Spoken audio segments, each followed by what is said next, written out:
Oh, we're live. And somebody already has Nathaniel's already first. I love it when people just want to put first. It's giving big onion energy. Onion comment section. All right. Well, I wait for more people to populate on live. I was on the newspaper website and I saw this at the NNO.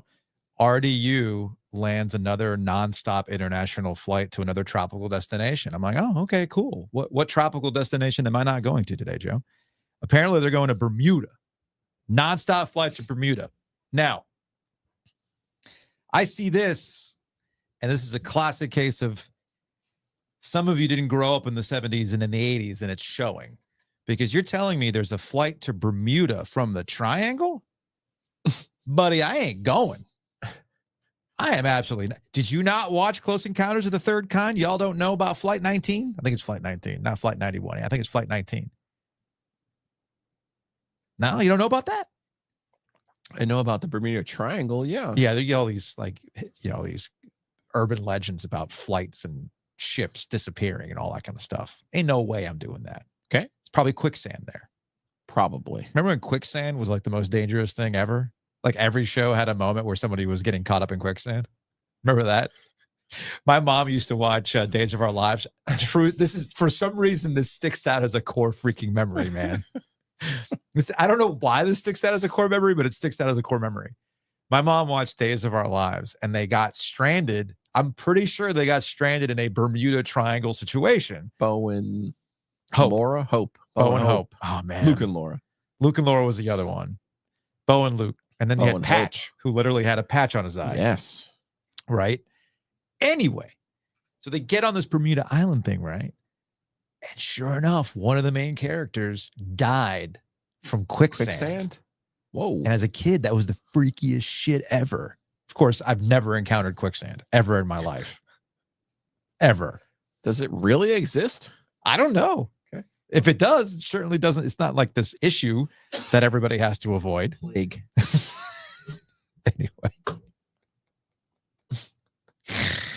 I thought your vamping was going to be the Uline catalog. Wait, what am I missing here? Oh, it's because of the headline. I got like Bachelor. I got Davis. He's like, Mack should retire. I got Ken, Major Applewhite for the LOLs. Then now that would be funny. That would be funny. Oh, that would be funny. Anyway, let's go ahead and start this thing, shall we?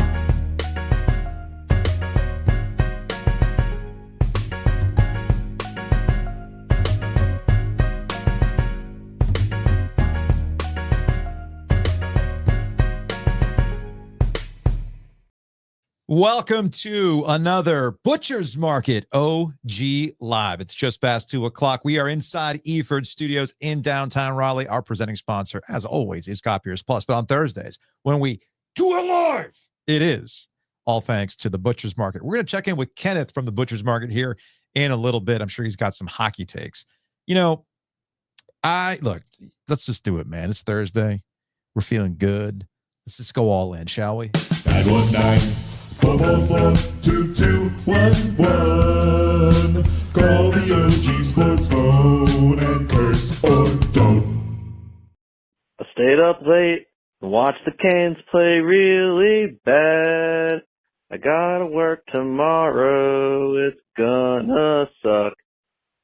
Yeah, it's like 12:12 a.m. This is Ben from Durham, by the way. 12:12 a.m. Just finished watching the Canes play.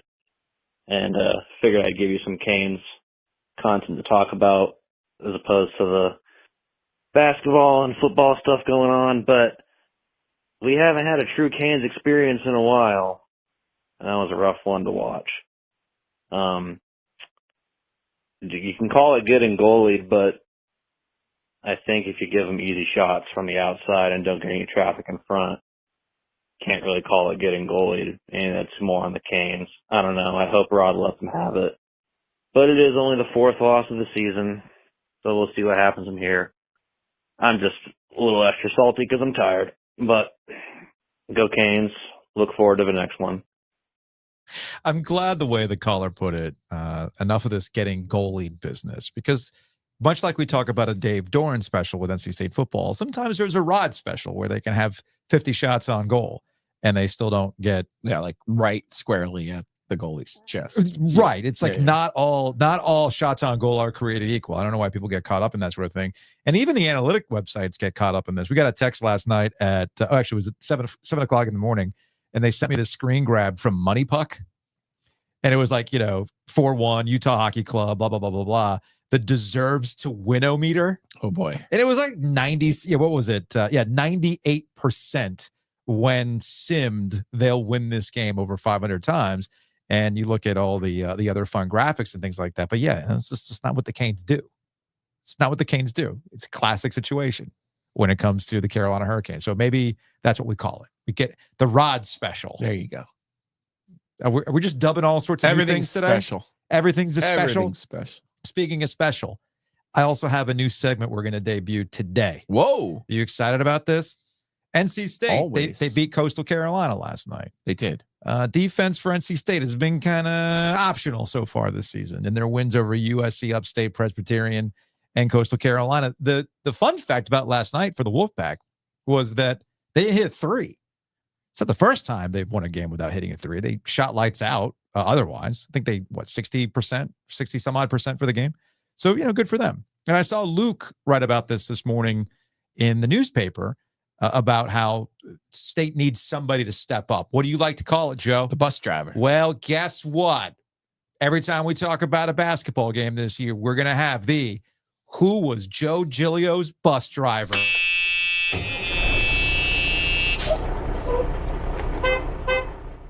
So who's going to drive the bus, Joe? That graphic. Graphic design is my passion, Joe.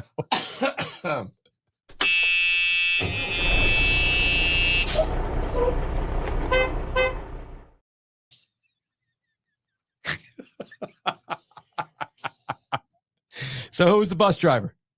I believe it was Jaden Taylor yesterday. The poor Wolfpack. No threes. People are perpetually mad at a team that won the ACC, went to the Final Four last year. Just, you're saying they don't play any defense. What do you mean they don't play any defense?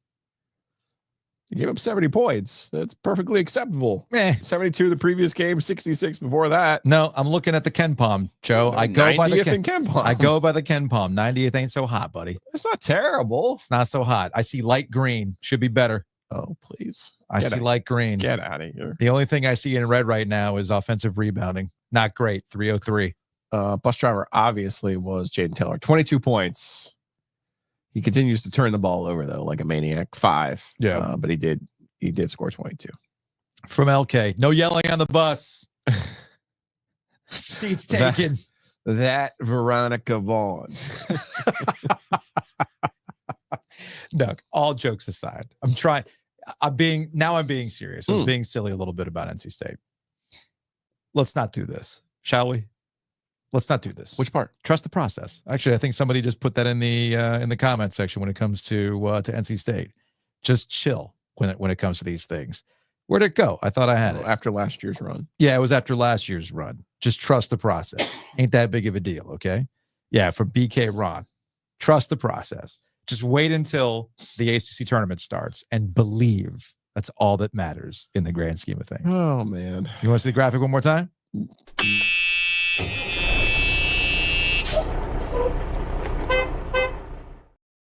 Trying to think of what that headshot is from. If you take it from one of my hockey pictures, It's from an old NNO shot. I know that. I'm pretty sure that's an Ethan shot. okay. That is Got definitely an Ethan shot. We got it. Look, all I know is that I was looking for Adobe stock imagery that I knew I could easily superimpose things on. Mm-hmm. That one came up. It was a no-brainer.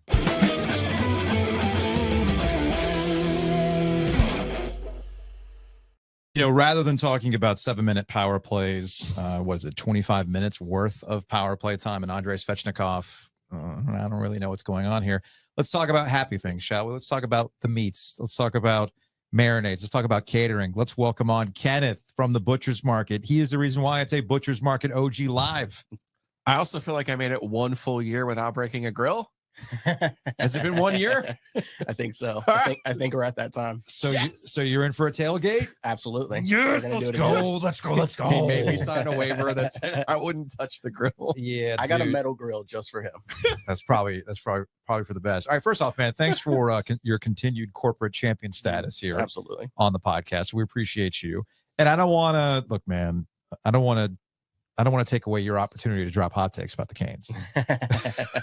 Definitely. But come on, man. Like Joe and I were joking about, like we've been saying Dave Doran specials, but you know what? For as great of as Rod Brind'Amour's a great coach, but there might be a Rod special that's cooking here. And the Rod special is 50 shots on goal, 7 minutes of power play time with not a lot of great chances. It had a few. And then they lose that game. I know I brought up the graphic earlier, but was it Money Puck had like the Canes as a 99.7% deserves to win category, but Canes fans know better than that, man. Experience Canes hockey. This is hockey. 100%. But also, look, man, it's funny. This is probably a good thing to talk about the Canes this way, because when we were going into the season, I don't think we were expecting to talk about the Canes going, No. how do you, it's a fourth loss of the season. How dare they? Yeah. Right? It's not what we expected. No. Especially after opening night. too. No, Don't man. forget opening night. I would have been happy with a 500 Yeah. going into this point. I've texted Luke DeCuck this, of course, in classic Luke fashion, because I texted him. I'm like, so are we having the conversation that are we sure Andrei Svechnikov is that dude? Because you need finishers, right? Yep. And He's expected to be. are we there? Of course, and Luke says, I've been asking that question for 2 years, because it's a very Luke response.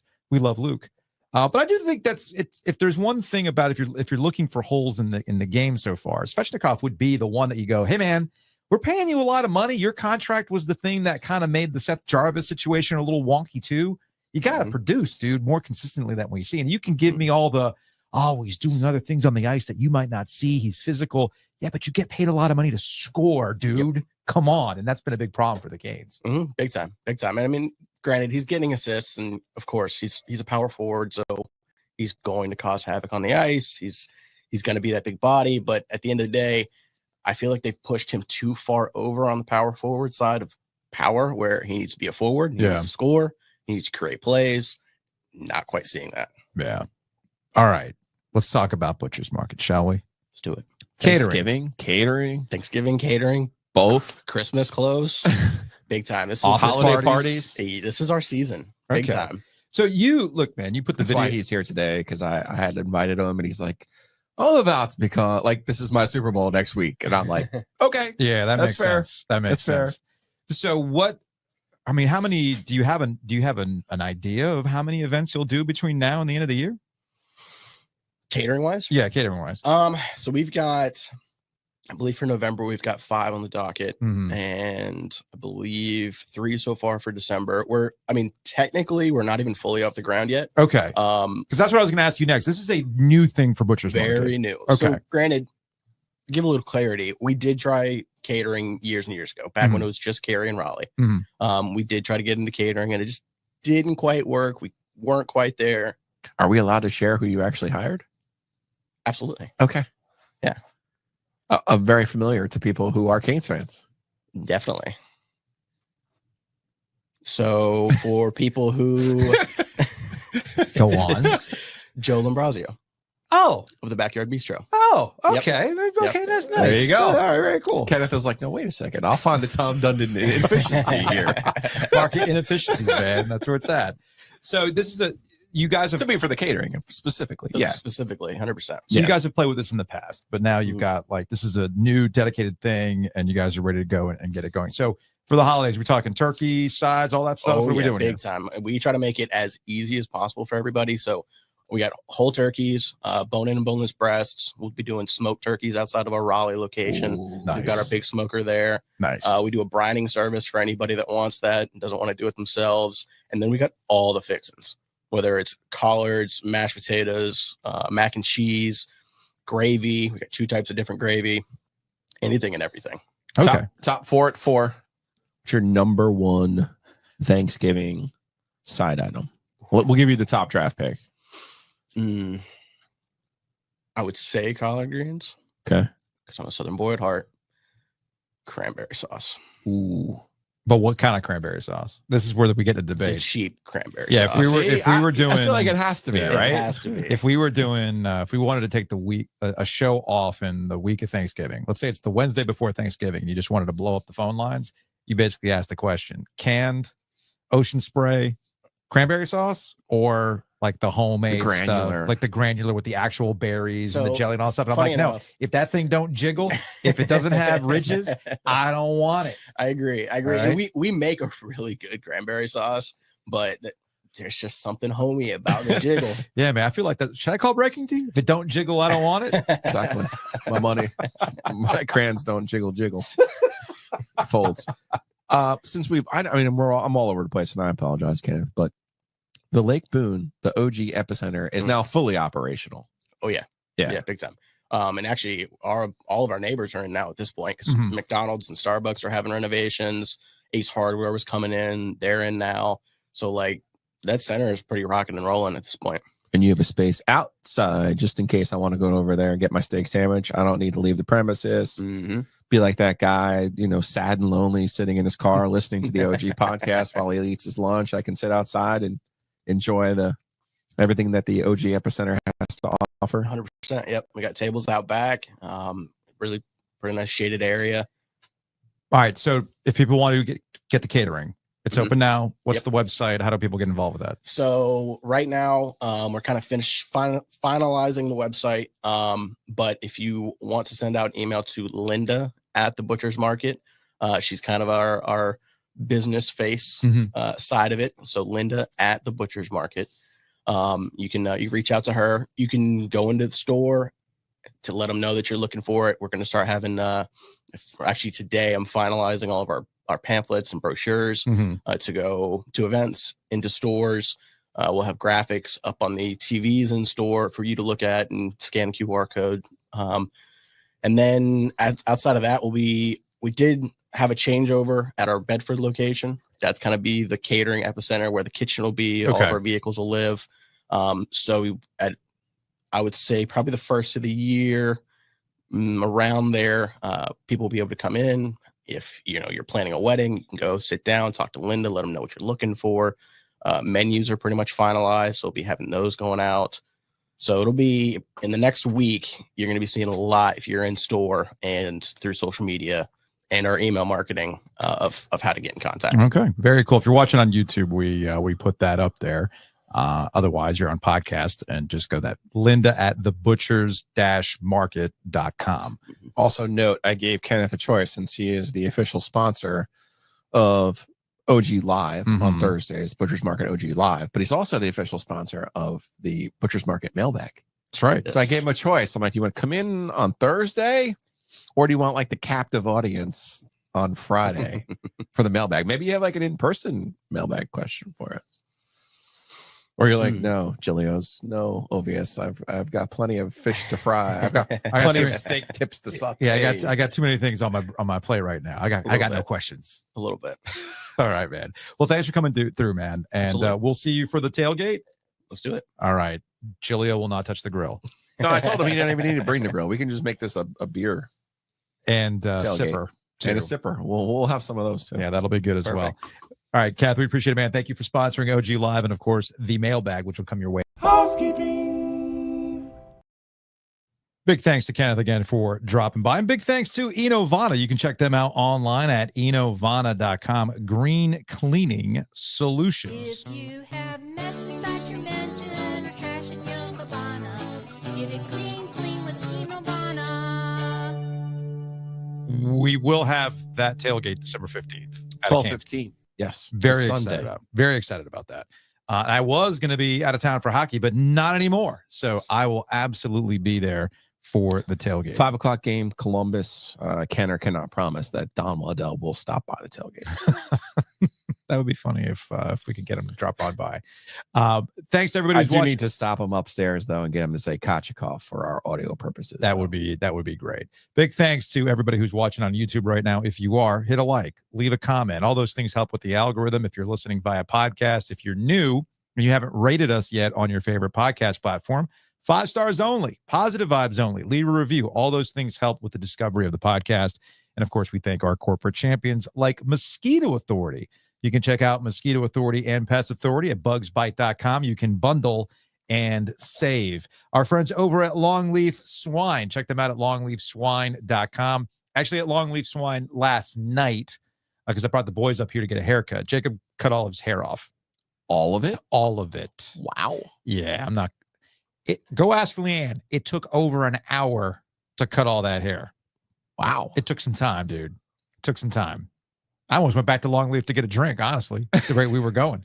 Anyway, great bourbon selection at Longleaf. That's why I bring it up. Great bourbon selection at Longleaf. And we're in perfect bourbon drinking weather right now.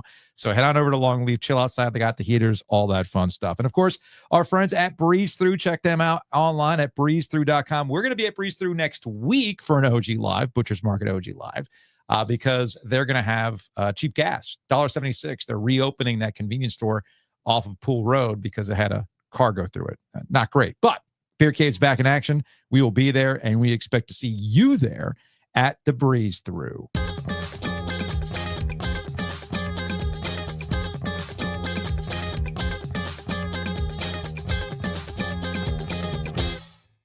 Joining us on the Heister Automotive Group hotline is Cam Lemons. He is from 24/7 Sports, Wake Forest. Cam, what's going on, man? Nothing much. A little rainy out here. I slipped and bust my tail a little bit ago, but we're good. Do I gotta yell? Don't hurt yourself. Do I gotta yell "Go Birds" at you? Is that a Go Birds? All right, man. All right, fair enough. It's not that Kelly Green though. No, I do have a nice Kelly Green jacket in my car for tonight, so Okay, I good. saved it for later. Good. Now we bring you on because, well, twofold. And I know when I messaged you last night, you're like, you really want me to just go right into the buzzsaw already, right? So North Carolina, Wake Forest are playing this weekend. And Joe and I, we were talking about it before we started today's show. And I feel like we have talked so little Wake Forest football this year. I almost don't know exactly what their storyline, other than maybe, they're still not playing defense. And I'm not, given what I know about North Carolina and where they're going offensively, Jacoby Criswell is getting more comfortable. Obviously, you have Amarian Hampton. I'm looking at Wake's scores. I'm leaning Tar Heels in this one against the Demon Deacons. This season has been a little bit more of a transition out of where they were for Dave Clawson. That transition continues here. So what exactly is the Demon Deacons football team right now? It's an amalgamation of not being able to finish close games at home, which feels really backwards. You get them on the road in a close game, they're world beaters. They can figure it out. Went to Raleigh. Obviously, they got the unfortunate event with Grayson McCall, but they're down 10 points in the fourth quarter, storm the way back. They go on the road to play UConn, and I get it. It's UConn. They're not supposed to be good. UConn's having the best season they've had in 15 years. They're close. They're not going to be double-digit wins, but they'll probably get to 8 to 9 this year. Same sort of thing. Need a fourth down stop, get it on the road there. They go to Stanford, obviously not the best team. They're playing with basically a walk-on. Actually, not even basically. They had William Tackey in at corner at that point. Still found a way to win that game. For whatever reason, something's just not clicking at home. I don't understand it. Injuries obviously have been the key story. They haven't gotten the production at corner they thought they would, and part of it's been injuries. But it's felt like they've gotten back to a little bit more to what they thought they had on offense the last couple of years. They're still putting up points, not at will, but a decent amount. But the defense has kind of reverted back to a 2022, 2021 of we might need to score 40 to win these games. Oh no, I didn't realize the Heels were a double-digit favorite. 10.5 last time I checked. I was just about to tell you, Cam. Listen, I am the only state grad who likes Dave Clawson, and I'm going to tell you why. Because he's the best coach there is. But I'm going to tell you why every other state grad cannot stand Dave Clawson, and it's not just that he's 6-6 against State, and every time State has like a really good team, he beats them. Mm-hmm. It's because he's 1-4. Against Carolina? Yes. Are you kidding? Yes. Are you kidding? Well, the thing that makes it even worse is that 1-4, the last 3 of them, they've had double-digit leads in. And just completely throw. All they've needed in each one of those is just a first down. Yeah. Or a stop, and they have gotten neither of those. 1 4 against the Heels, and only one of them was a bad team. 15. And maybe Clausen doesn't want Mack back. Maybe he's going, yeah. You know what? That The 2025 stuff, man. Nah, Mack, I think you've done enough, Mack. Maybe it's time for you to go. Where do you think the actual Wake fan base is on the Genius? On Dave, I mean, it depends on the day, depends on the play call. I think a lot of people were definitely bristled by his consistent comments on NIL. That's been a big thing he's harped on. And for the majority of the season, my response to that has been, he's right, but also don't complain about it as much. But, he gave actually a really good answer about it. I asked him on Tuesday, what gives you hope moving forward? And he brought up revenue sharing. And he was like, it's not going to be, the great equalizer. But right now where Wake is in terms of being able to acquire people, it's at the lower end of the spectrum. And then you couple that in with transfer portal. There's a lot of Wake fans that are saying, Dave, why aren't you taking 10, 12, 14 transfers? Wake physically can't. Wake can't take rising seniors. If you're a rising sophomore, it's spin the wheel and hope your credits come in. So you basically are tied down to rising sophomores and grad transfers. You have it's tough for you to acquire players, and then they're not going to get into bidding wars for high school players. So they're fighting an uphill battle. What does that mean? They can't take rising seniors?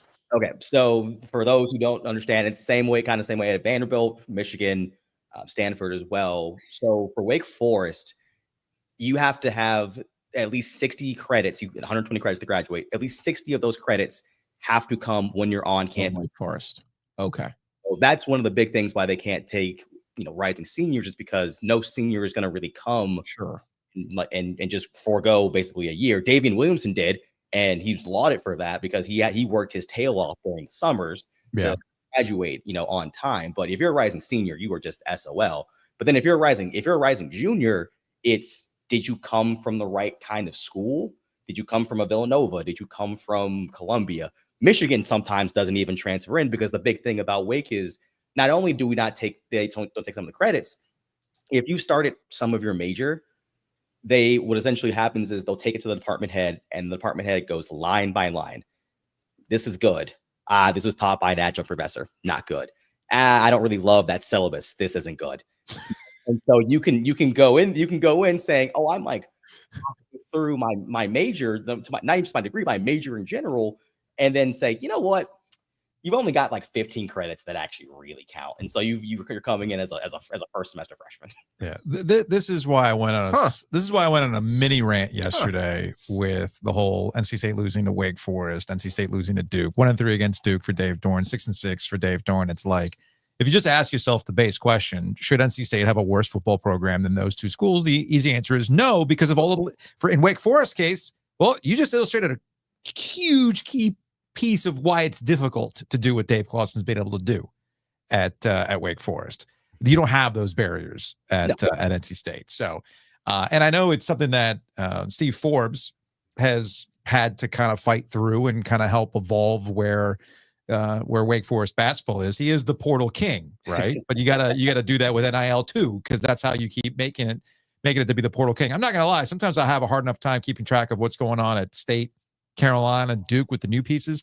I feel like with Wake, it's always like it's a completely different thing. It's always new pieces, and the big thing that both Clausen and Dave have to kind of worry about is Moneyball. It's the big thing of what they have to do.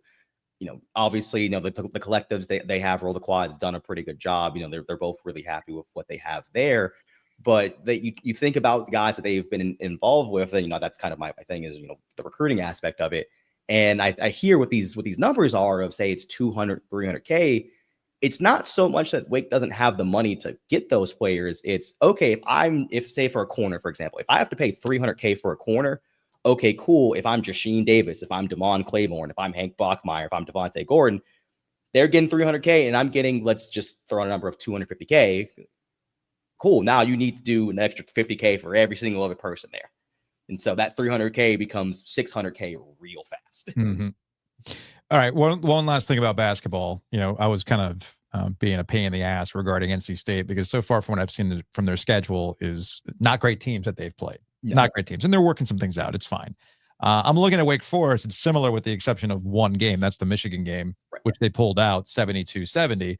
But if I can bang on, not bang on, but if I can poke at NC State and like, wow, didn't hit a 3 against Coastal Carolina last night. Kind of close there for a bit. They score 70. I'm looking at Wake Forest last night, 85-80 to USC Upstate. The hell's that about?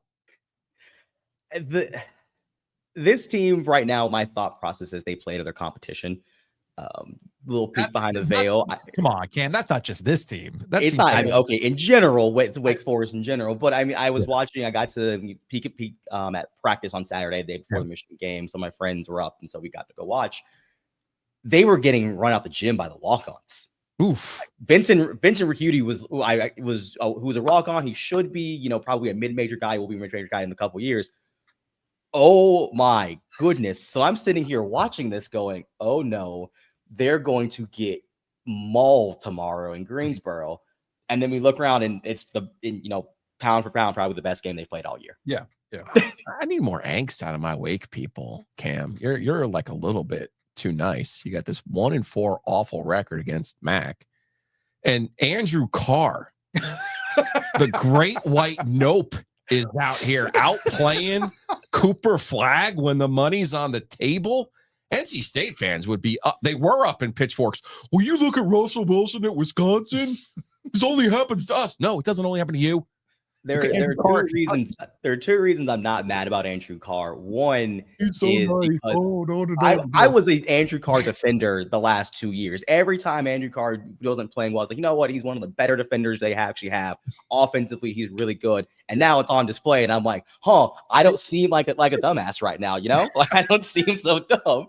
And also too, not that I don't care about people when they move to the next stop, but there's so like you mentioned, there's so much energy learning these new pieces and who they are and how they're going to fit. I don't have the time in the day to sit here and I do my hate watches. Don't you worry. I will hate watch from time to time, but I just don't have the energy to go, wow, man, Notre Dame a couple years ago. Yeah, man, I don't know what's going on there. Yeah, I'm with you on that. I think Riley Skinner. Oh, I'm sorry, not Riley Skinner. Riley Leonard. Why am I saying Riley Skinner? I'm getting my. Why do I do that? Quarterback. I get my guys all wrong. They're all the same. I mean, all Rileys look alike. Come on. What? So anyway, Riley Leonard. I don't care. No, I just don't care. He was a joy to watch when he was at Duke. Yeah, I don't care. All right, before we let you go, I'm going to ask you the question for Wake Forest basketball because it's the theme of the week. Joe wants to know who the bus drivers are, so much so that I made a graphic for it.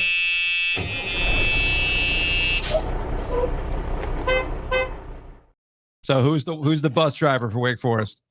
It's Hunter's house. Okay. It's Hunter. I mean, just yesterday, this dude, and I get into it's USC Upstate. Also, if you go back and watch that, I know NC State fans saw Mr. Dean. That dude is going to be at a high major program in next year. I don't care. That dude's okay. But no, Hunter got whatever he wanted yesterday. Like we saw the mid range. We saw him pass very well. The threes aren't there just yet. I don't think this is the worst 3-point shooting team of Steve Forbes' career. I don't think that lasts. Okay. But hey, this team is going to go out Hunter's house goes. If Hunter's house can be assertive, but also still, make the passes he needs to, this team's going to go very far. Cam Lemons, 24/7, Wake Forest. Hey, man, we appreciate the time. Well, we got to do this more often. It's one of those things where I'm like, let's talk to Cam more. How come we haven't talked to Cam? All right, let's talk to Cam. Let's do it. All right, man. We'll talk to you later. Thanks, guys.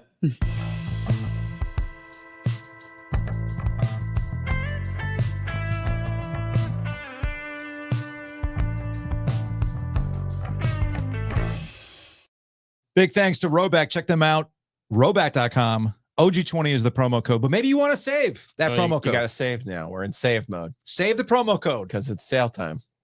Take advantage of the Roback sale. What do we got going on, Joe? Oh, site wide, 20%. So if you're waiting for them to come out with their Carolina or State stuff, you can save your OG20 code and just go to the site, check them out. They got everything, man. They got pants, they got hoodies, they got golf shirts, all kinds of different women's clothes. You name it, they got it. And it's the most comfortable stuff out there. So go check them out. Big thanks to Two Roosters. You can check them out online at tworoosters.com. One of our listeners decided to put the intolerance power through crew through the AI for a potential shirt. This is what was sent to us.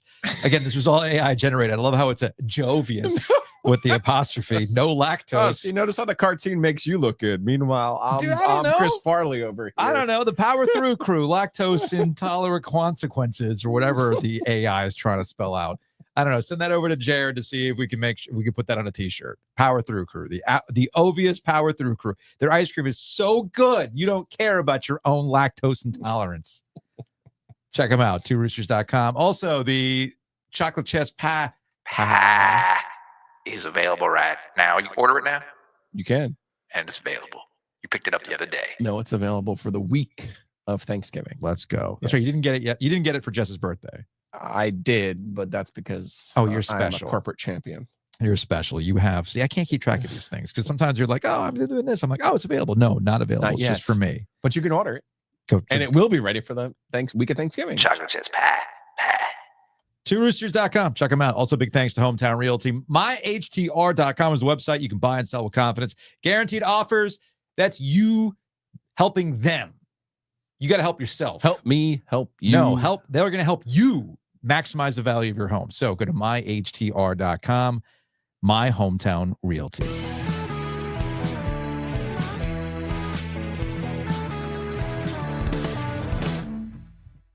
Well. Look who's on the Heaster Automotive Group hotline. If it isn't Demetri Ravanos. How are you, sir? Oh, hi, everybody. I'm good. I love coming in with the RDU Skyhawks logo, thinking they were just going to waltz into Legion Field and beat the Birmingham Fire. Ridiculous. Fair enough.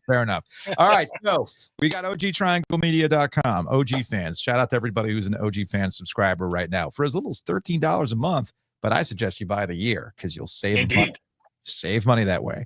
But Demetri's also missed your event. Demetri, you know, I love you, Demetri. I really do. Mhm. But sometimes I think you get so caught up in what next live event you're going to do that you forget about other things, like even like bathing. Yeah, it's funny you say that. I haven't showered today. Yeah, because you've been thinking about live events today. So I have. So coming off the podcast festival, which, for the record, will be back next August at the Rialto, right? Yes, August 23rd, 2025. That is locked in. That is not what we're here to talk about today, Joe Ovies. What are we here to talk about? We are here to talk about January 31st, back at the Rialto, the night before the first Duke Carolina game of the season. I believe first one, correct me if I'm wrong, Giglio, is in Durham this year Mm-hmm. on February 1st. Okay, so January 31st, we are gathered at the Rialto with our buddy Bomani Jones. The Basketball Jones is the name of the event. It is Bomani. It is you boys and whoever it is you decide to bring along. It is Rod Morrow, Rodimus Prime, the black guy who tips. It is Marcus Ginyard. It is Tyler Hansborough. We are putting together a celebration of triangle basketball, but this is if the podcast festival was like a concert festival. Mhm. Think of this as Saturday Night Live with a multiple different kinds of maybe I should say more the Muppet Show with multiple different kinds of acts popping in and out throughout the night. Demetri, I'm not getting on the piano to do Hallelujah. I'm The not doing Muppet that. Show. Not doing that. Yeah, no, that was 2016. We've got to do something a little more dire this time. Not doing that. But yeah, so tickets go on sale a week from Saturday. Hey, just in time to get them for your holiday shopping. Mhm. $65 to get in, and there will be a discount for our OG fan subscribers. I would say this, signing up for a month of OG fans would pay for itself with a discount for the tickets. Ah, I see. I like All that. that information is coming for our subscribers. But what you need to remember, November 23rd, tickets go on sale. January 31st, the night of the show. You're not going to make Psycho T jump off a balcony into a pool. Reenact that, are you? Hayes might. Hayes might. Hey, Mike, I mean, From the projector room into a The kiddie pool. green room. Yeah, the green. No, the yeah, I green was about to room's say, green room's not there. you No, saw the there's one a story balcony there. at all of the Rialto last time, and I don't know that it could hold the weight of a human being. Yeah, that's not a great idea. All right, so January 31st, Bomani Jones, Rod, who I didn't realize had a last name. I thought his last name was Prime. Do you know how many times I've asked him, like, how do I credit you? And he's like, Rod Barrow, people will know. And I said, no, they won't, Rod. They won't. No, they won't. I know Rod. Rod's very, very funny. But when he told me Rod in his prime, I'm like, oh, yes, I know Rod in his prime. Yeah. I've never met him. I'm actually looking forward to that. But Bomani's whatever. I'm looking forward to meeting Rod. I mean, like I said, we know Bomani. It's going to be a lot of fun. Yeah. All right. So January 31st, Rialto in January, which means it will be air conditioned. I'm very excited about this. And I also, what? It's just a fact. Giglio is both right to, or I'm sorry, it is both right that Giglio laughs and correct that Ovies points out, thank God it's in January. Maybe we can kick in some sweat was part of Oh it. my goodness. Okay. Hey, neither of y'all were wearing a blazer at that's I was right. wearing my Keep hoodie, my- Oh, that's right. You sure were. Yeah, everybody got the full funk from the hometown team. All right. So before we say goodbye, and again, all this information will be out on social media and on the newsletter. I did want to ask you, because I think this is going to be a jumping off point to a quick conversation we're going to have. In the SEC, they are not moving on from Billy Napier. They are not at Florida. They don't seem to be moving on from Brent Venables at Oklahoma. And the read between the lines reasons are because of the house settlement and all the money and the uncertainty and the economics and the budgets and everything else. But low key, if Nick Saban were still the head coach at Alabama, would these dudes be fired? Ooh, that's a good question. This is a very specific 2024 kind of question, because my guess is no, because I think because Nick Saban is not the head coach at Alabama anymore, he had time to go in front of Congress with Ted Cruz, right? And I don't think that was just to paint Ted Cruz as a college football fan. There are a lot of college sports writers that I have talked to that say ADs privately very much believe a GOP-controlled House and Senate are going to do something to roll back, whether it is the House settlement or payment directly to athletes. It's why there's been no action. It's why all of the changes you've seen in the coaching carousel have been at the G5 and not the Power 5. We're not talking about the same buyout amounts combined with the unknown number that the House settlement is going to be. See, I think if Nick Saban were still the head coach of Alabama, there'd be somebody within the Nick Saban sphere that another AD would want to go hire, and they'll pay whatever they have to hire to do it, because they're going to find themselves the next Kirby Smart. That's what's going to happen. I would say one you did not mention, if Nick Saban were still the head coach at Alabama, I think we'd be talking about Hugh Freeze on the hot seat at Auburn. I really do. Yeah. No, I honestly think that factors in. I think it's something that we have not brought up yet, because how many schools went through hires while he was at Alabama? Like at least once. Everybody went through it once. Every single SEC school went through at least one, and I think Georgia might be the only one that went through only one. Only one. I was going to say they all hired one of his former assistants. And there was that too. Yeah, the Nick Saban home for wayward coaches. They need the rehab stint to even Lane Kiffin was part of that. And you see how Lane Kiffin's doing right now. I do think that's kind of a low-key factor that not everybody's trying to like, well, we got to find a person who can do it. I think there might be a little bit of a, well, without Nick Saban here, maybe we can actually win for once. Maybe we can turn things around, because Georgia, I don't see Georgia doing the same kind of thing that Nick Saban was able to do. And obviously with DeBoer, the jury's still out as to how that's going to go for him at Alabama. I think that DeBoer is going to be very good eventually. I will tell you a funny story. My son and I went to the Missouri game this year down in Tuscaloosa, and we got tickets to the lunch with the coaches before the Friday before the game, right? And so remember, this is coming off of the loss to Tennessee. Not only was Nate Oates there, but Nate Oates introduced special guest Mark Gottfried, who got a standing ovation. If I'm being honest with you, much to my surprise. Man. Excuse me. But more importantly, remember, this is coming off the loss to Tennessee, 2 losses in 3 weeks. Before they introduced Kalen DeBoer, they introduced special guest Sean Alexander to introduce Kalen DeBoer, because nobody's going to boo Sean Alexander. No. Smart move. It's rare that I ever get to talk shit to an Alabama fan, and I'm really kind of doing this just by proxy. I mean, I have no leg to stand on, just so you be fully aware of that, right?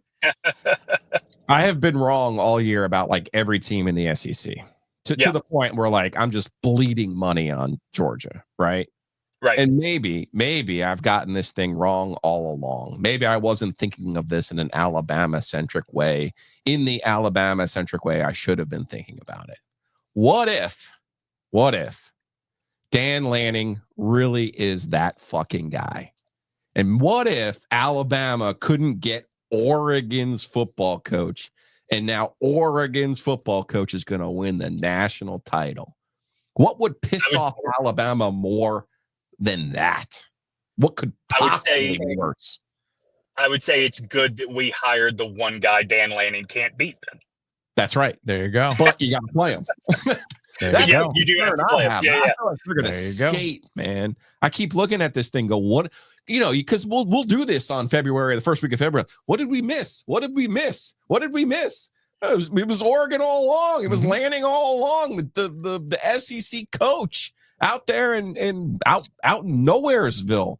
Well, one thing we learned about Oregon last year that holds this year, when you have a quarterback that has been in college for 8 years, it certainly does make things a whole lot better. I will say this. I think that, to your point, Joe, Alabama is definitely getting better as the season goes on, but LSU is so bad on defense. It's hard to say last week really told us anything. I'm with you on that. But you have Milrow's a difference maker. You know what I mean? Sure. Listen, no. Lauren and I talk all the time as it relates to the Panthers and would they start over at quarterback, that to me, Milrow and Ward are the two like superstar potential guys in this class, but you're talking about them like you talk about Anthony Richardson, where there is such a big hurdle to overcome to get to that superstar level that, I'm not abandoning what's there now for that. Demetri, all right, man.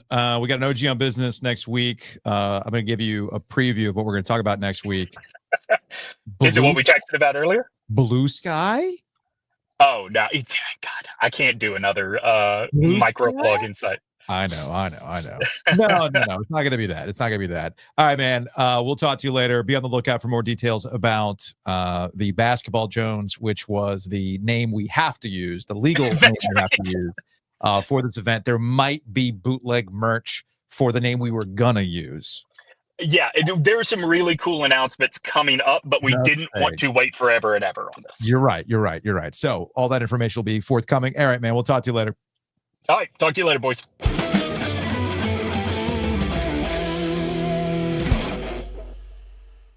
I had mentioned this because about the coaching cycle and things like that. And I'm going to be the first to admit before we do a quick ad break and then say hello to Julian Council, because this is a setup to trigger Julian Council, who's just vibing after his trip to Germany.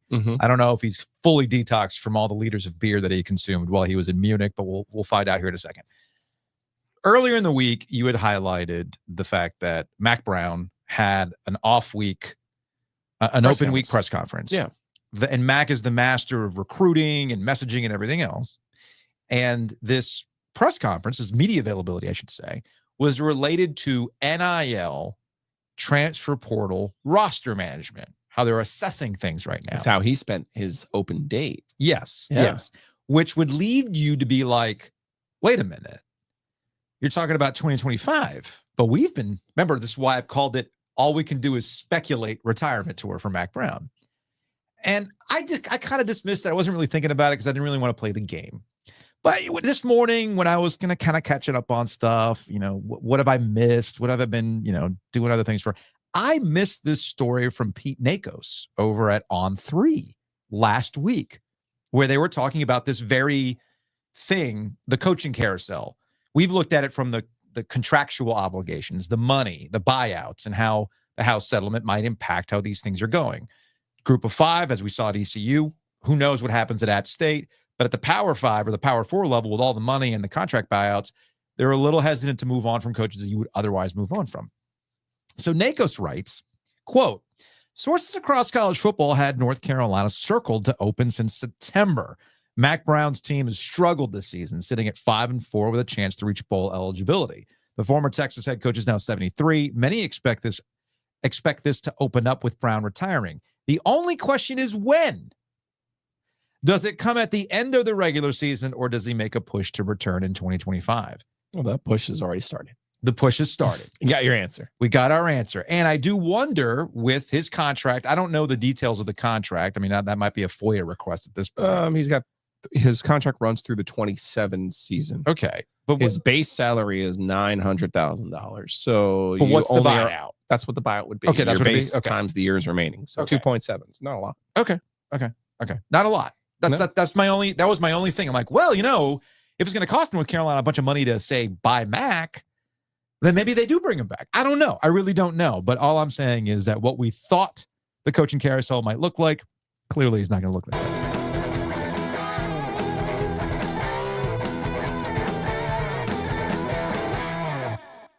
Big thanks to Home Field Apparel. Check them out online at homefieldapparel.com. They're getting the workout this week. It's getting cooler. The hoodies are fantastic. They're fleece lined, and they have amazing vintage style graphics on them. So go get your Home Field today. Use the promo code OG24 to save 15% off your order.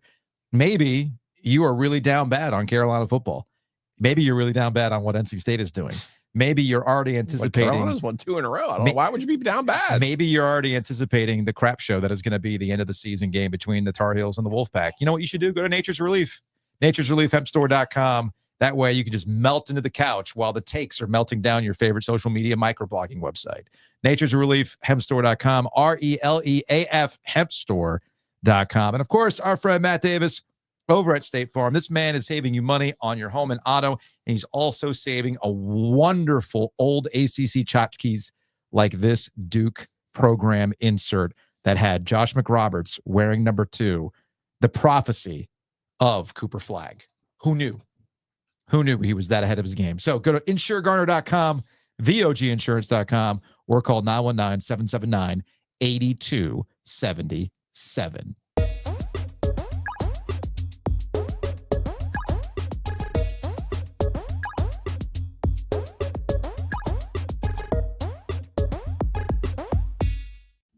Julian Council, LockedOn Panthers podcast, joining us sobered up. What up, Julian? What up, man? I'm all good, man. All good. Still trying to get my sleep back, trying to get my recovered liver back. But yeah, I'm okay. It was a long week. Yeah.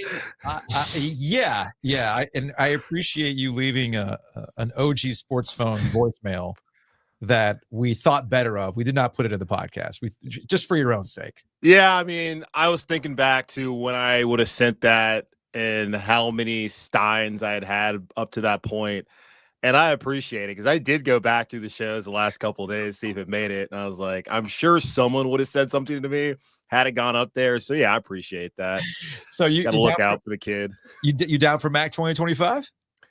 No, I am not at all. I'm going to the game on Saturday against Wake. It'll be the first time I've stepped foot in Keaton Stadium since the fateful afternoon there in September when they gave up 70 points to James Madison, and I left at halftime. Something I've never left that early. I usually stick around until like the alma mater, whether they're going to win or lose. Like I've sat there and watched them give up like 68 on homecoming to Georgia Tech when FSU spanked them like back in like 01. I went with my parents and somebody had like a heat stroke on a row. Like I've sat there and I've ate shit watching that team play. And that was the one day I was like, I'm not going to do it. But I hope they finish out 8-4.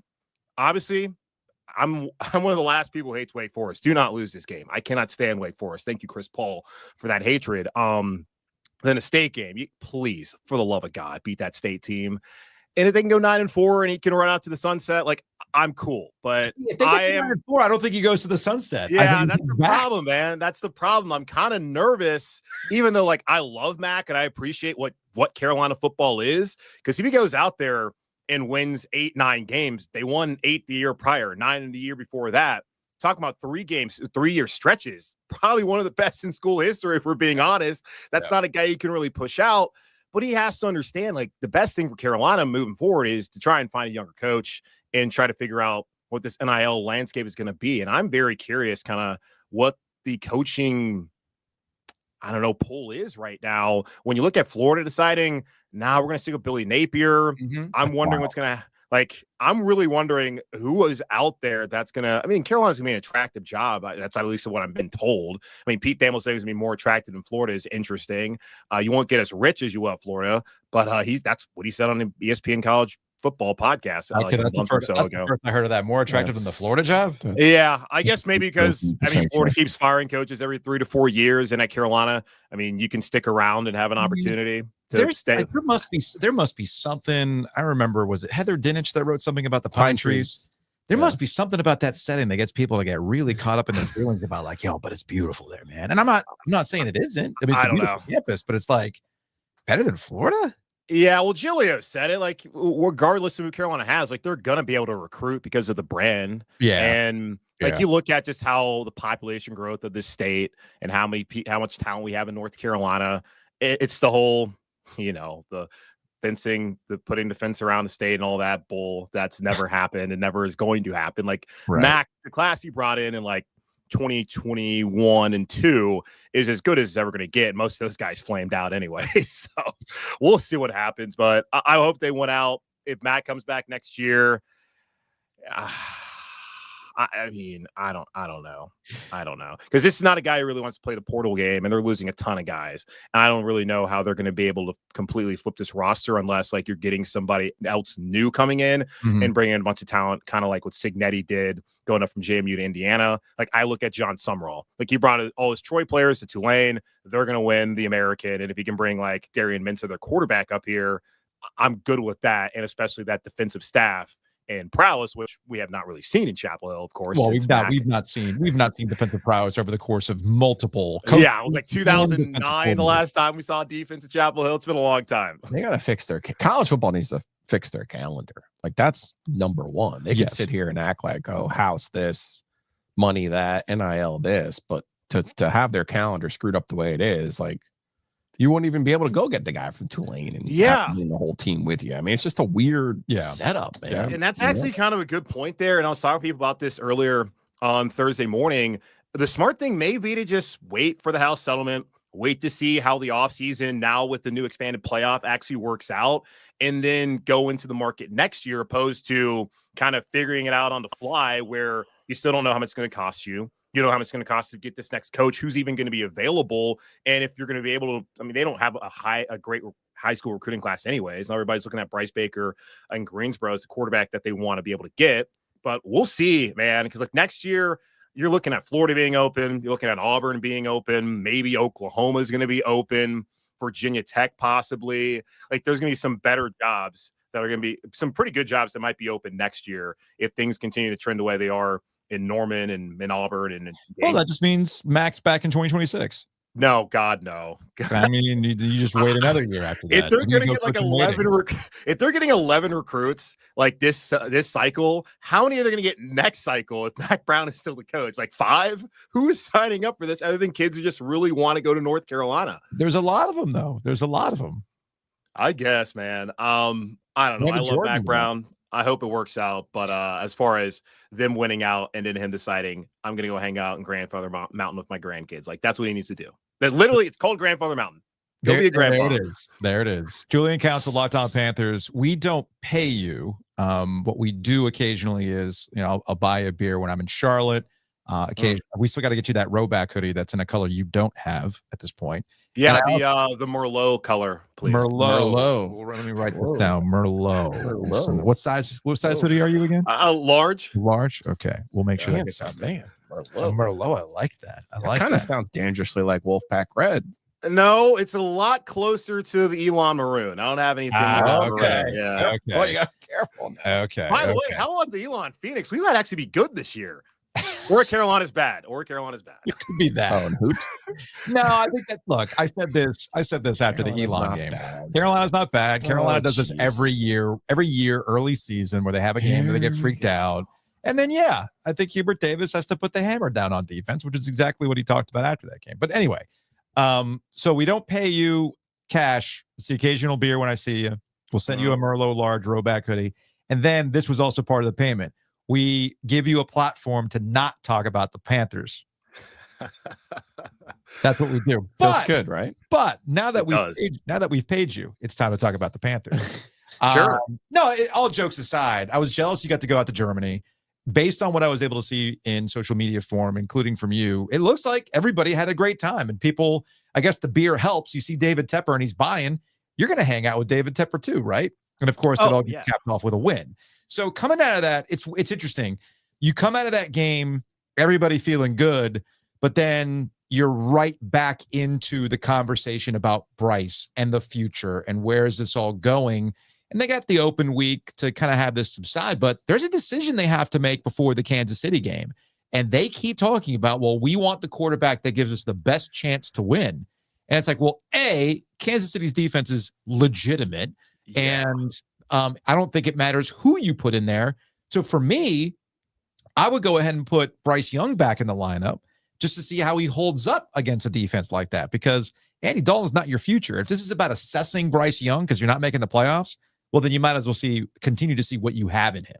Yeah, I agree. 7 more games of Bryce Young. That's what it should be. And after the season, they decide after these 10 last games. I don't think you look at the first 2 games and take too much out of that. You come back and look at what he did against Denver, really what he's done the last 2 weeks, where I think these past 2 games have been the best back-to-back games he's had in his career. Now you look at the box score and the passing performance isn't impressive, especially the game on Sunday. But I do look at that throw in that 3rd and 8 to Xavier Legette, where if they don't hit that and they punt the ball back to the Giants, there's like 3 minutes left, and that defense was cracking, and they probably lose that game. So I give him a lot of credit for stepping up in that situation in making the throw, but it should be Bryce Young. Like, we all believe Dave Canales came here to work with Bryce Young, but he did say on Monday that the passing game is an area that they really want to see improve. And when you look at all the stats, like Andy Dalton has more passing yards than Bryce, has more passing touchdowns than Bryce. You look at passer rating and QBR and all of that, he's higher rated than Bryce.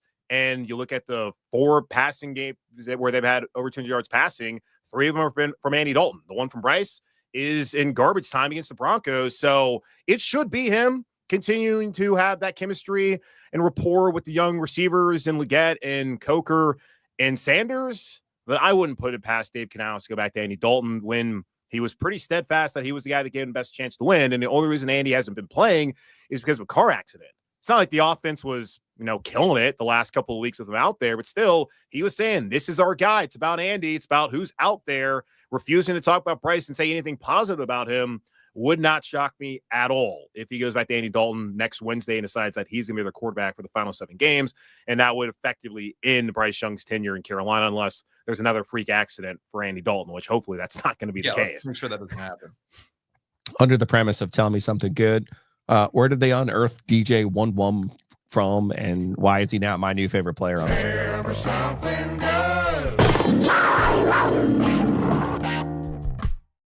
I will say Major League is one of my favorite movies. And I love the little thing you got there.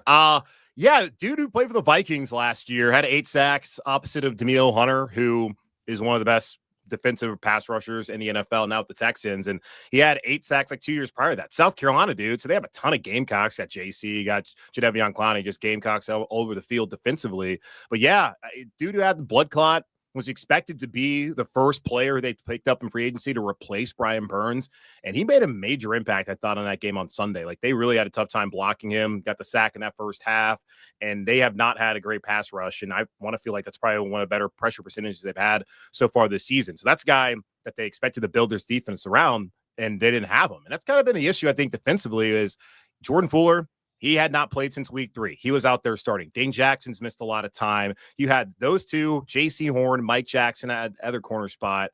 And that was the first time you had like those, and Xavier Woods at the other safety spot. This was the last time the first time all season you had those 5 safeties and were defensive backs all healthy. And I feel like that's what you're going to see moving forward, is maybe a better defensive performance like we saw. Now, the Giants aren't good offensively, obviously, but you can see them have an opportunity to actually build some chemistry. Like, I talked to J.C. Horn in the locker room afterwards. He's like, we haven't been healthy, man. You don't have your guys. It's kind of hard to be a good defense.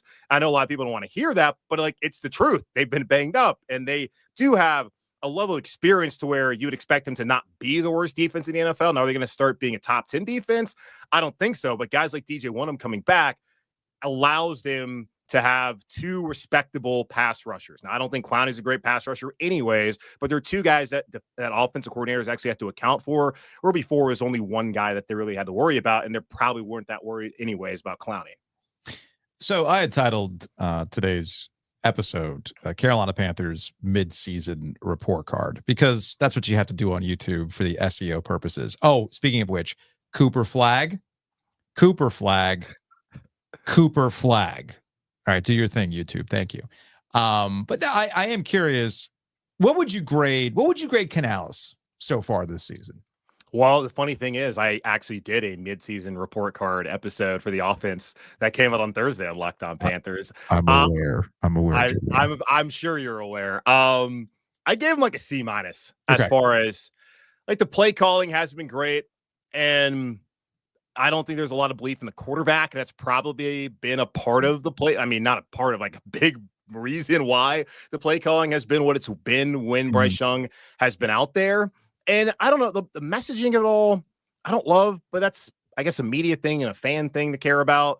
But within the locker room, I do wonder like how some of these guys think, because they saw Andy Dalton in the locker room, and Mike K said, yeah, Dave just said that he's still not answering and letting us know who the guy's going to be. And Andy kind of just shrugged.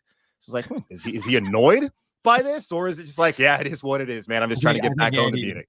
I think it's that, because I saw what you're talking about with Mike K, and I think Andy is in a position in his life right now, his career, is like, look, man, you want me to play? I'll play. I'm good. I know where I'm at in my career. That's what a backup quarterback is.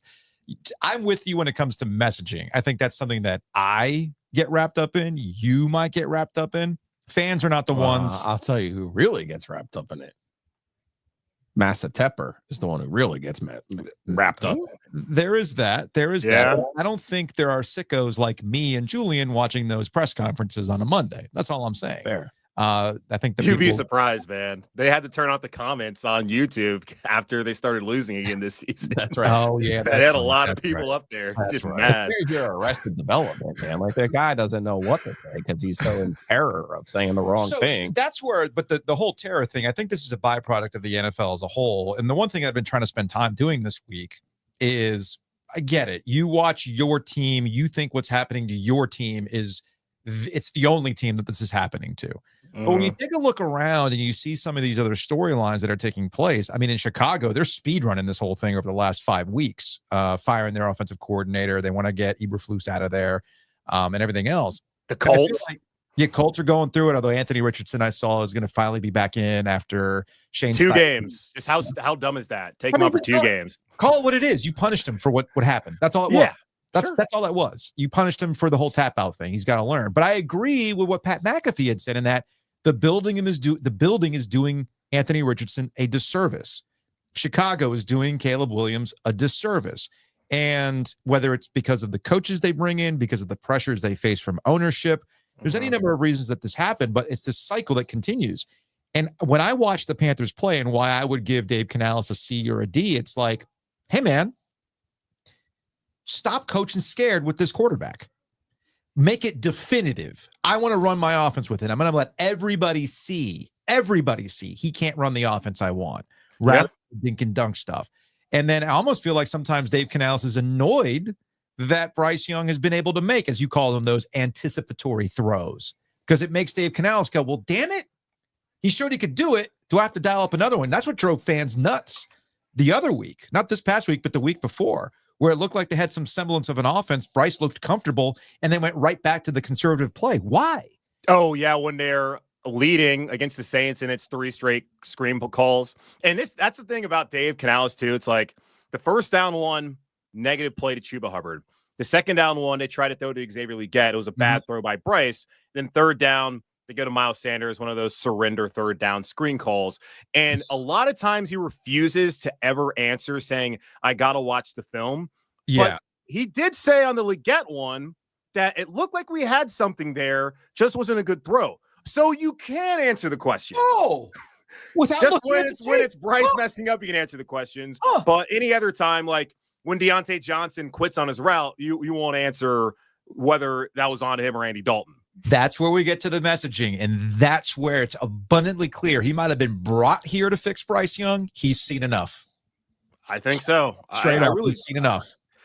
It's hard to not feel that way when you just watch and listen to the things he does and how he's approached it with Bryce and how he's approached it with Andy and how he's approached it with other players. Because another one of those things we ask every week, who's the quarterback? And 2 weeks ago, he was asked, all right, so Dane Jackson's healthy. Who's going to be the starting corner opposite of JC? And he's like, it's going to be Mike Jackson. So you can answer these questions. You can tell us who the starter is going to be. You can come out and say, yeah, okay, Icky's not going to play. It's going to be Brady at left tackle. It's going to be Cade at center. But when you asked on a Monday who's going to start at quarterback, yeah, we're going to look at all the information, take it in, and then figure out what's best for the team. Okay.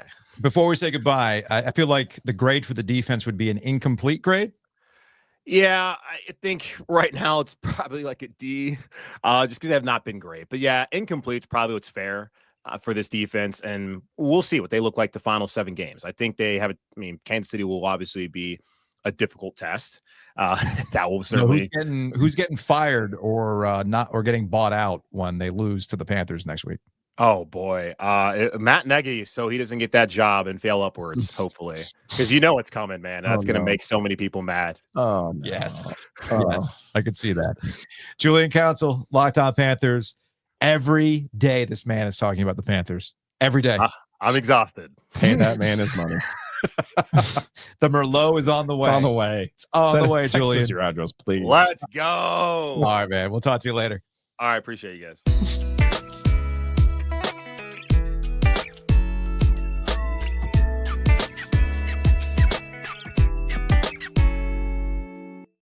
We started the show with a hockey break. Let's take a hockey break. Brought to you by Happy Inhale. We can take a hockey break whenever we want. And you can take a Happy Inhale break whenever you want. Download the app. It makes it super, super convenient to order online and have it waiting for you, ready to go. We talk about tailgates all the time. Hey, pick up some goodies. They'll bag it for you, and off you go to enjoy some football or just before a Canes game. They're back-to-back this weekend at a Lenovo Center. So check out Happy Inhale. Big thanks to Whitaker and Hamer. You can check them out online at wh.lawyer. Attorneys and counselors at law. They can help you out with something simple like a traffic violation. Or if you got some serious contracts you need work on as a small to medium-sized business, by all means, contact wh.lawyer.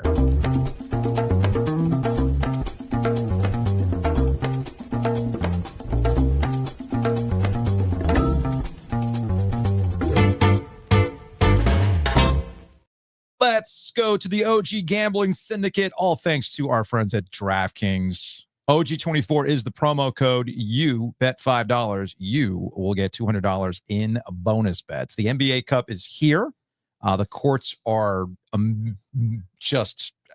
they make your eyes bleed, but it's okay because there's exciting basketball taking place. Joe, you had sent me the new Heat culture, like blood red. Is it time? Time for what?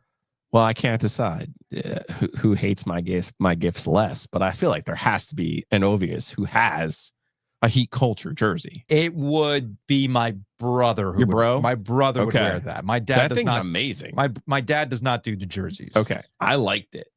The blood red one. Yes. Yeah. It was I just like that they finally put it on it though. They put the culture on the jersey. That is actually so. You know what? Cool. Give me the Heat to win the entire NBA Cup in those things, man. Let's go in. Let me open up DraftKings right about now. The jerseys. Look, all 30 teams split into various groups, 6 groups every Tuesday and Friday. So download the DraftKings Sportsbook app today. And if it's your first time, use that promo code. You bet $5, you'll get $200 in bonus bets instantly. You got any other? So Carolina's really a double-digit dog? Favorite. Oh, favorite. That's a problem. That's the problem. I like them this week too, but anytime they're a double-digit favorite, calamity usually ensues. Ugh, that's not great. The Chiefs, though, have an alarm. Play the alarm. Hit the sounder. Hold on a second. Hold on. Look, man, the Chiefs are due to lose, but they're a dog. Anytime the Chiefs are a dog, that's an auto play for me. Okay. So I got the Chiefs. I think it's plus 114 against the Bills this week. Plus, I'm starting to believe what people think. Like everyone's like, oh yeah, the Chiefs suck, and they're gonna lose. No, don't do that. The Bills always have their number. Don't do that. You know what they'll be pumped up for? The Bills. This game, you know who they're not gonna be pumped up for, and who no one thinks they're gonna lose to? The Panthers. Because the second they beat the Bills, it's gonna be 17-0. Here we go. Can they go? Will they be in the Super Bowl? Blah, blah, blah, blah, blah, blah. Then they'll come to Charlotte and they'll lose to Bryce Young, and it'll be hysterical. I am waiting to see Aaron Schatz and whether or not he has a DVOA as to where this Chiefs team ranks in terms of all time in terms of unbeaten to this point. Because I know what's going to happen. Oh, they're the worst because of the score. They look at the score. Right. But obviously, there's other ways to look at this. The tape eaters probably view it a different way. But yeah, I'm with you on that. Patrick Mahomes likes to remind Josh Allen who is the captain now. Yeah. Okay. Yeah. So, but yeah, that would be hilarious. The Panthers do have the chance to do the funniest freaking thing next week. So we'll keep an eye on that. In the meantime, download the DraftKings Sportsbook app. Use the promo code OG24. New customers will get $200 in bonus bets when you bet just $5. Only on DraftKings. The crown is yours. Let's nail the legal. Gambling problem? Call 1-800-GAMBLER. In New York, call 877-8-HOPE-NY or text HOPE-NY 467-369. In Connecticut, help is available for problem gambling. Call 888-78-97-777 or visit ccpg.org. Please play responsibly. On behalf of Boot Hill Casino and Resort, Kansas, 21 plus, age and eligibility varies by jurisdiction. Void in Ontario. Bonus bets expire 168. Excuse me. Edit. Bonus bets expire 168 hours after issuance. For additional terms and responsible gaming resources, see dkng.co/bball. There will be no edit because this is live on OG Live. Thanks to the Butcher's Market.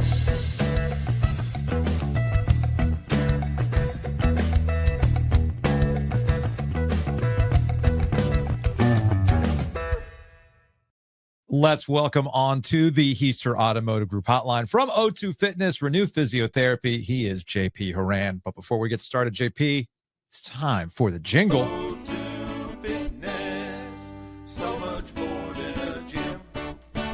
Although I do feel like we should contact either Bud or Brian over at Nice Price to do a new segment with JP specifically with, are you injured or are you just old? Doot.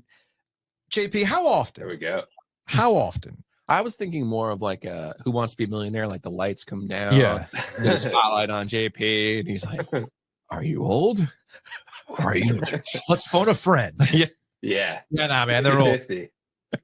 So, all jokes aside, I am curious. Like, Joe's got serious neck issues, right? This is Chronic. Let's call them chronic. Chronic neck issues. Yes. Those are things that have been diagnosed. He has had surgeries. We understand what Renew Physiotherapy can help you with. Or there are people who have had like actual serious knee injuries and those types of things. But what happens if you're like me and you go in, you're like, yeah, this left knee of mine is just kind of giving me trouble, and you have no other diagnosis other than, yeah, dude, Ovies, you're 45, man. Like, that's just what it is. How often does that happen? Oh, that's kind of like a daily thing, honestly. And it's tough because, we want to believe that we can pinpoint most things that are going on and what structures might be involved.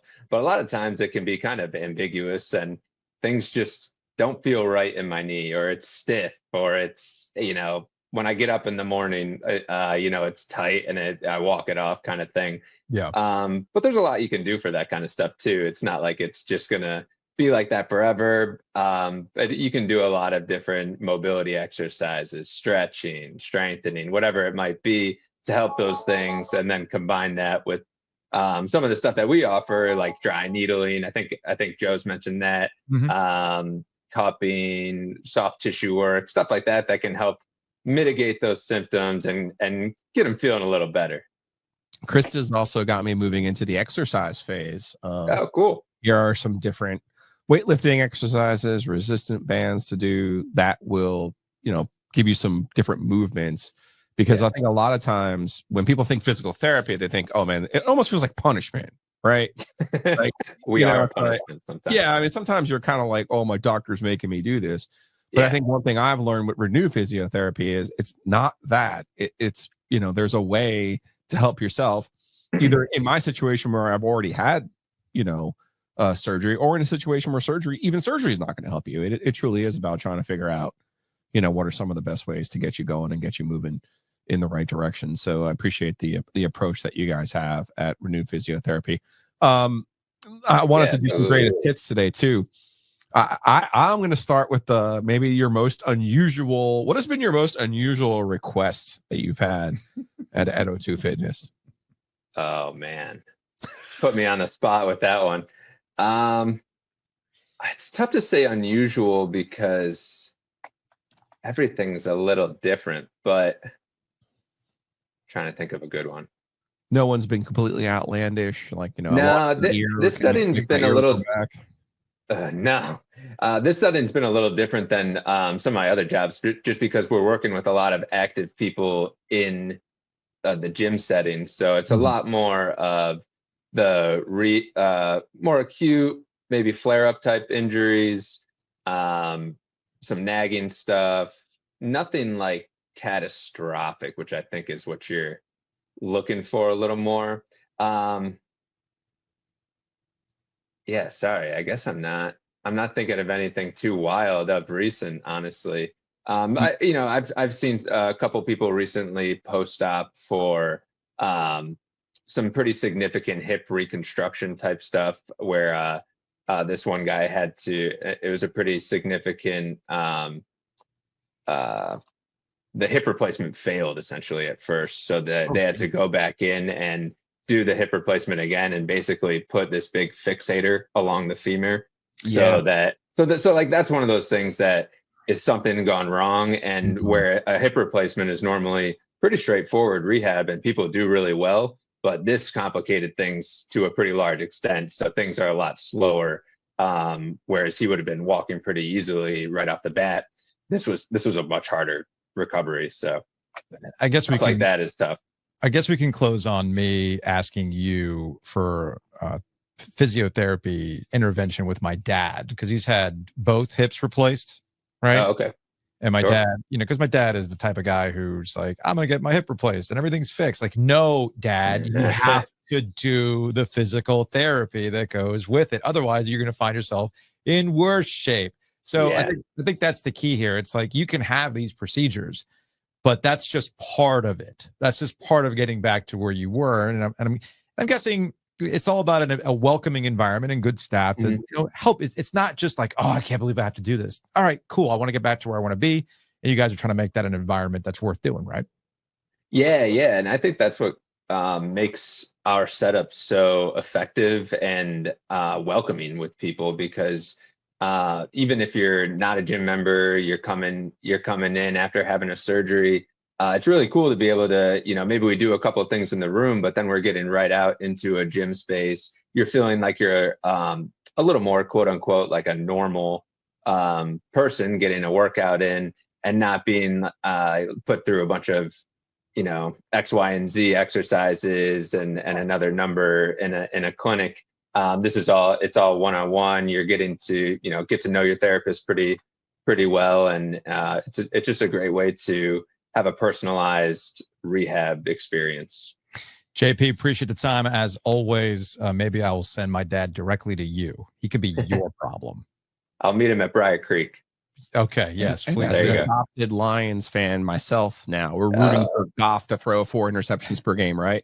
Because they're undefeated when he does that. If he keeps that streak up, that would be wildly impressive. Hey, man, I ain't asking questions. Yeah, absolutely. JP, appreciate it, man. Yeah, thanks a lot.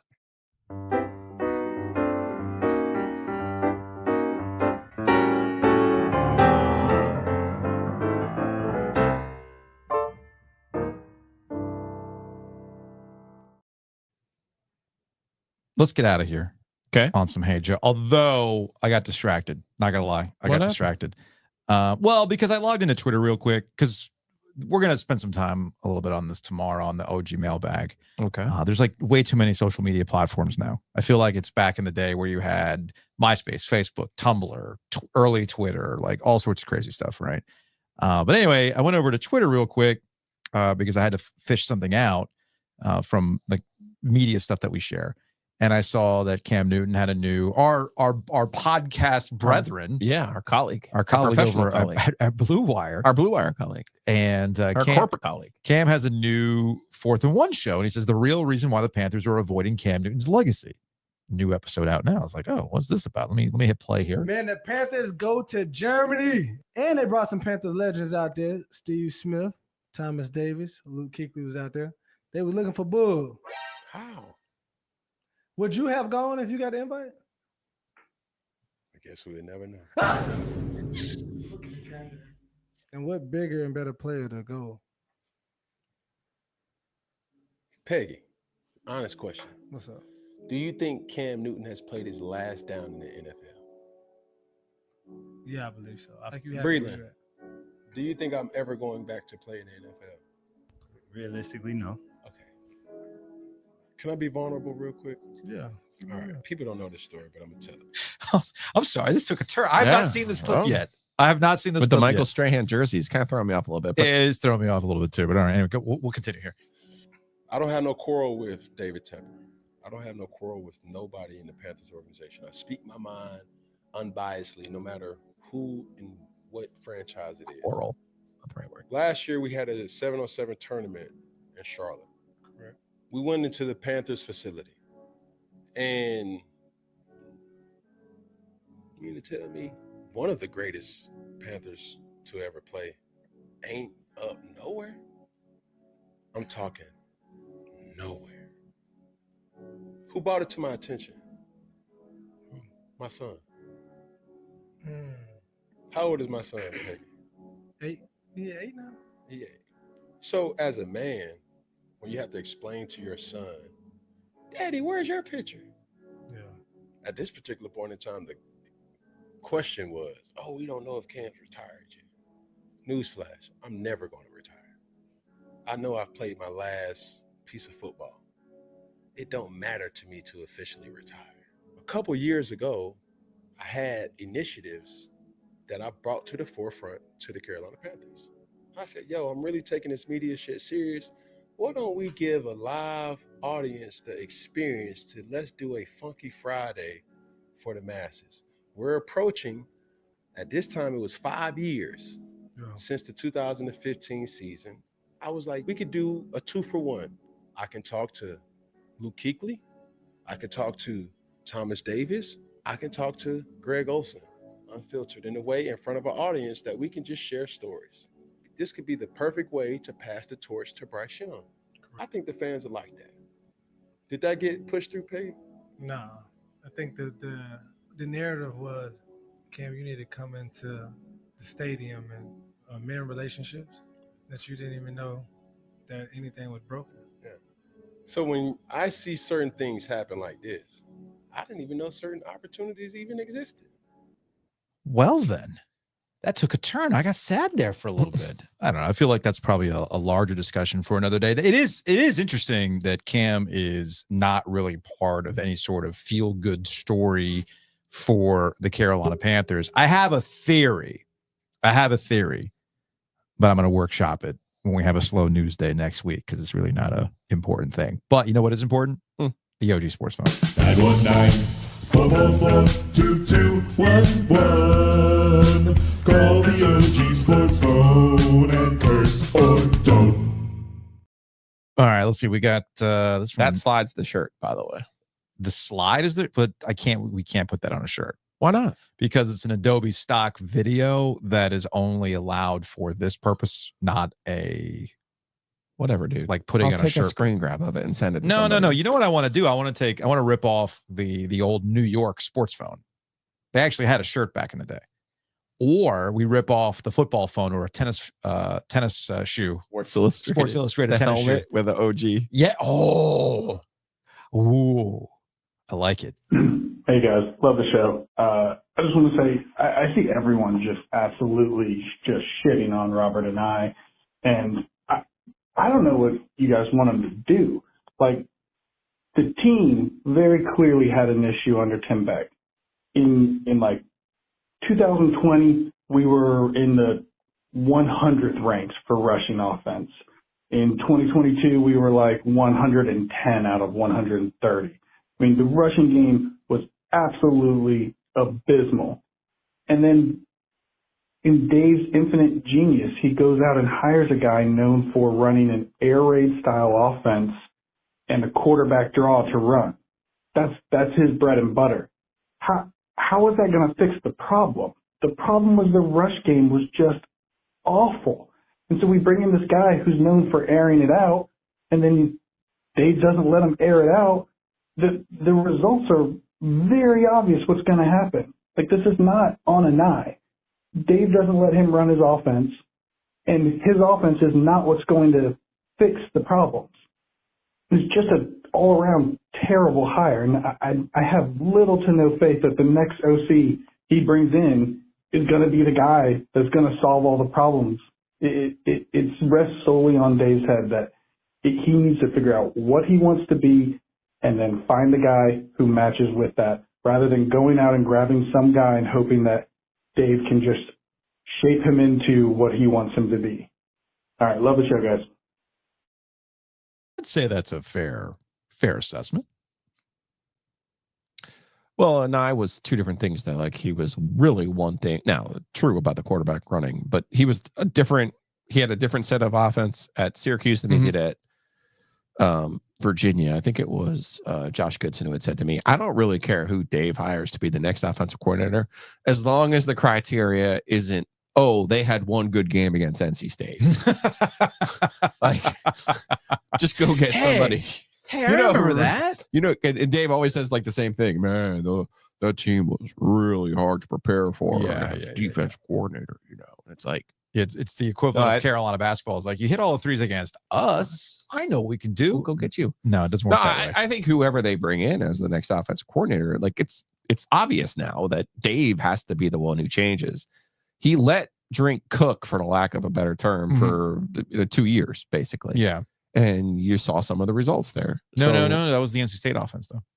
You saw some of the results there. So there has to be some trust there. There has to be some willingness to let go. And I think that's the part that's going to be really hard. I mean, you're talking about now a guy who's going to be in year 13. Yeah. And you're going to say to him, hey, man, I need you to basically change your approach.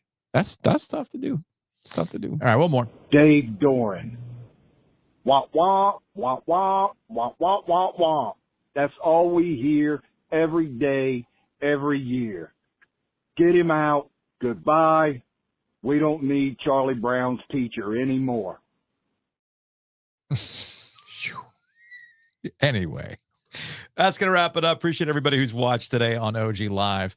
Throw it a like, leave a comment. Appreciate everybody who jumped into the comment section today. We got a lot of stuff. We got Mike who wants us to do a Nature's Relief straight up, like Delta 43 before that game. Can you do?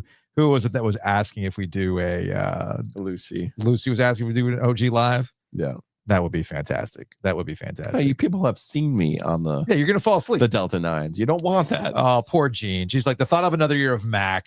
Throw up emoji.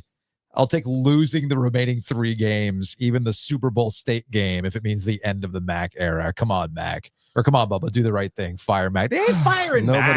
Nobody's happy. Duke's happy. Yes. Loves the cover too. Can you guys do the post game on Nature's Relief? Yes. From Ken, he thinks he's funny. Does UNC want another coach from Tulane? Does. Last one started 1-10.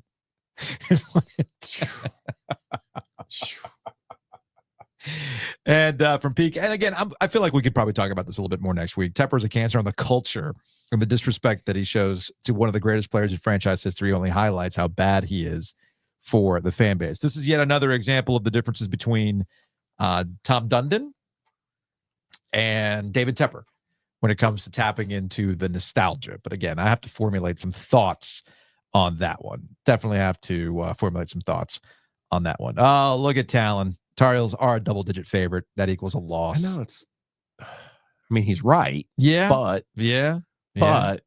come on.